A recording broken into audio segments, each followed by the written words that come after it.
Hai semuanya, kembali lagi di Tips 6 Menit bareng Pipit. Kali ini aku akan menjelaskan tentang gimana sih caranya memulai bisnis dari sebuah masalah. Langsung aja. Mulai bisnis kok malah cari masalah? Oke. Banyak yang mulai bisnis bukan hanya nggak lihat niche produknya aja, tapi mereka juga nggak lihat masalah dari marketnya.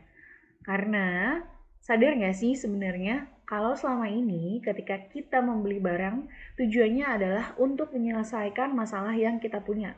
Contoh, beli perlengkapan mandi sebulan sekali. Kira-kira menyelesaikan masalah apa? Menyelesaikan masalah agar kita bisa mandi. Ketika kita nggak punya perlengkapan mandi seperti sabun, sampo, sikat gigi, atau pasta gigi, pasti kita nggak bisa mandi dengan bersih dan wangi kan. Mungkin mandi bisa aja gitu dengan air, tapi kan tidak terjamin bahwa kulit kita akan bersih.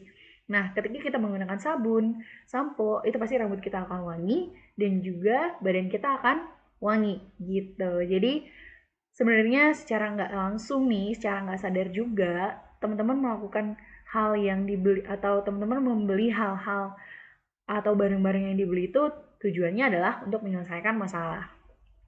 Oke, yang pertama, agar teman-teman bisa mengubah masalah atau agar bisa membangun bisnis bermula dari masalah, yaitu tentukan masalahnya terlebih dahulu.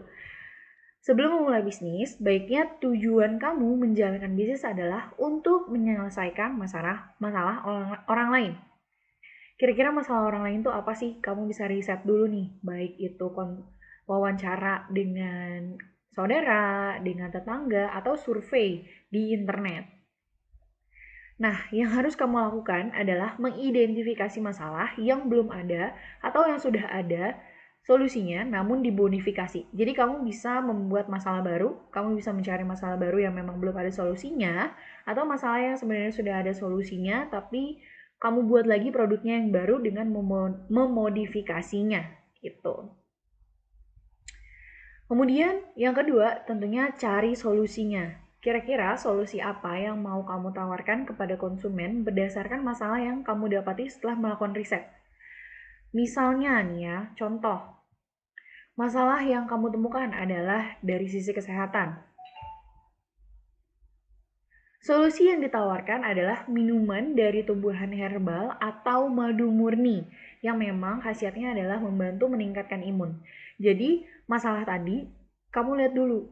Nah, dari masalah yang kamu temukan ini, contohnya kesehatan, itu kamu juga bisa lebih spesifik lagi. Misalnya kesehatan pada kulit, kesehatan pada mata atau yang lainnya.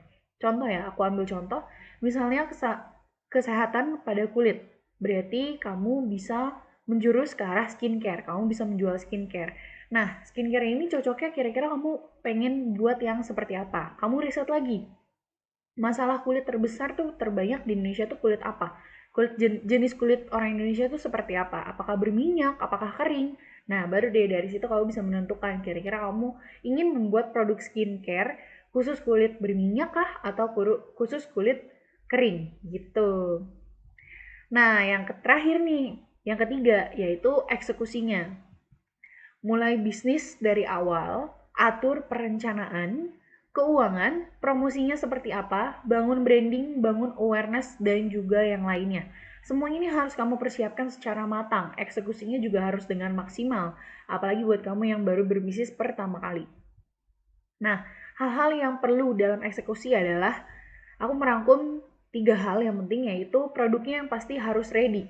Karena kamu kan baru bangun bisnis. Nggak mungkin dong PO gitu. Mungkin PO bisa, tapi orang-orang lebih excited ketika produknya adalah ready. Nah, kemudian konten. Untuk apa? Untuk promosi, untuk branding, untuk posting, dan untuk yang lainnya. Konten itu sangat penting sekali ketika kita menjalankan yang namanya bisnis online. Yang terakhir adalah website atau akun sosmed. Tujuannya adalah tempat kamu berjualan. Kamu mau jualan di mana? Di website kah atau di akun sosmed?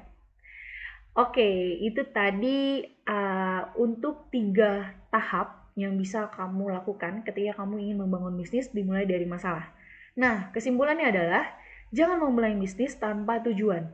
Jika tujuanmu untuk membantu orang lain dan menyelesaikan masalah, mereka pasti akan mencari kamu dan akan kembali lagi. Oke deh, sekian dulu untuk tips 5 menit kali ini. Nah, ada quotes dari Jonathan Miller Hall yaitu amazing things will happen when you listen to the customer. Jadi, hal-hal yang baik akan terjadi kepada kamu ketika kamu mendengarkan konsumen kamu. Oke deh, sekian dulu tips 5 menit dari Pipit. Semoga bermanfaat. Sampai jumpa di tips selanjutnya. Dadah!